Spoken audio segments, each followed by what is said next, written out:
There's one more council, right? Yes, Your Honor. Waiting for the second video. Consisting of 6 seconds only, Your Honor, please.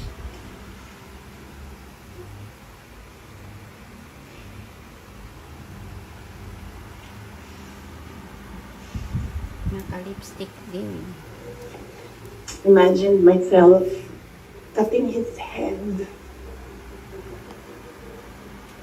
Si VP Sara. Ayan. Okay, thank you so much, Your Honor, please. May proceed, Your Honor, please. Council may proceed.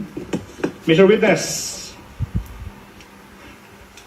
what relation, if any, do those videos have, portions of the videos have, with the video you mentioned earlier? That's the same video I mentioned, Your Honor. Okay, thank you so much. Let's proceed. Attorney Lotok now. After you discovered these previous statements by the Vice President, what happened next, if any, in relation to the investigation you conducted on the Vice President's statements on November 23, 2024?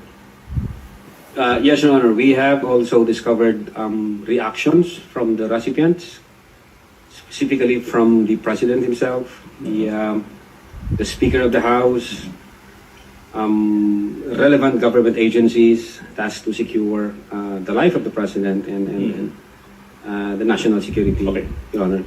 Thank you so much.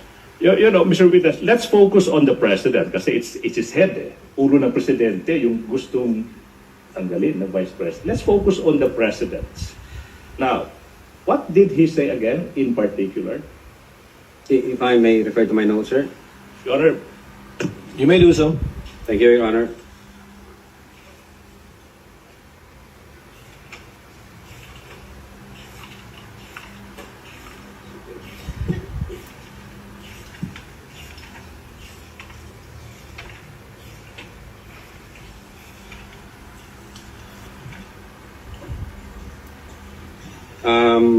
Yes, Your Honor. Among others, quote, nakakabahala ang mga pahayag na narinig natin itong mga nakaraang araw. Nandyan ang walang pakundangang pagbumura at ang pagbabanta ng planong ipapatay ang ilan sa atin. Kung ganun na lang kadali ang pagplano sa pagpatay ng isang presidente, paano pa kaya ang mga pangkaraniwan na mamamayan? Yang ganyang kriminal na pagtatangka ay hindi dapat pinalalampas. Yan ay aking papalagan. Unquote. now, thank you so much. Okay. Attorney Lotok, you said that the former Speaker of the House of Representatives also gave yung tugon niya sa naging mga pagbabanta ng Vice Presidente laban sa buhay niya. Would you just summarize exactly ano pa yung tugon ng former Speaker ng House of Representatives?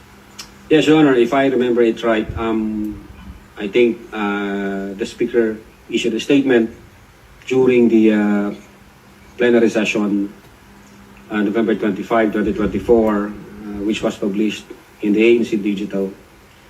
And then, among others, the former Speaker stated that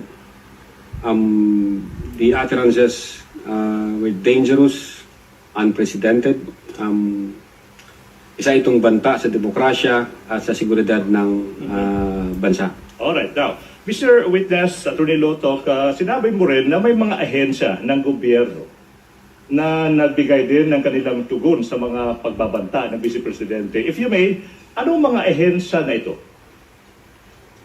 Yes, Your Honor. For one, the Presidential Communications Office, the Philippine National Police, the National Security Council, and the Armed Forces of the Philippines. Okay.